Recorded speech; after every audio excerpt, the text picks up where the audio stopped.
Morning, Steve Ree in Chicago with the morning grain counts. We have a mixed trade overnight. I hope everybody had a good and safe weekend. As far as the market is concerned, beans are backing off from Friday's highs and probably seeing a little reaction to the lower crude oil market, lower soybean oil market. The corn it continues to trade higher with these corn continued to make new contract highs on talk of lower U.S. acres.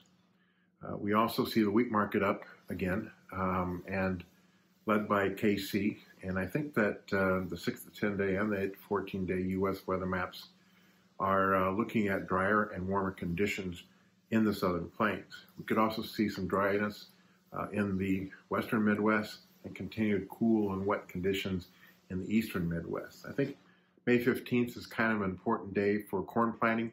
After that, there's a tendency historically to see a slow drop in yield potential if we start losing growing degree days.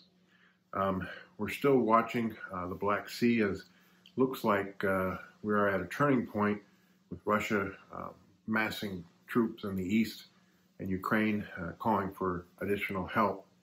Looks like the Ukraine crop, as far as planting is concerned, may be cut in half. And also exports out of the Black Sea, especially Ukraine corn, may not improve any until the war is ended. And then there's damage to some of the port facilities that could take time to fix, plus logistics problems and things like that on the rail and where just employees are as far as truckers are concerned. And so I think that after the USDA report, we got some kind of sense that they're probably too high on U.S. corn carryout and too low on exports.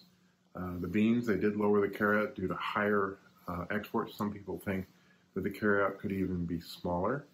And it really didn't do a lot in the wheat. And I think that there's about 15 million tons of both old crop and new crop wheat that may not get exported, and so the market will have to try to find a price to slow demand. A lot of the North African and Middle East wheat buyers have switched their buying from old crop to new crop, hoping for lower prices. So in general, we'll be watching, number one, the Chinese economy and their imports of commodities, especially on the ag side. We'll be watching the war and any impact it might have on exports and crop sizes out of there. We're watching the demand for U.S. corn and soybean exports to see if it increases, lowers the carryouts, and which helps prices. Start to see a little bit of gain in July corn versus East, in July beans versus November. Probably see Kansas City wheat gain versus corn. As always, these are my thoughts and not those of ADM Investor Services. Have a safe and profitable trading day. And remember, always treat people like you yourself would like to be treated.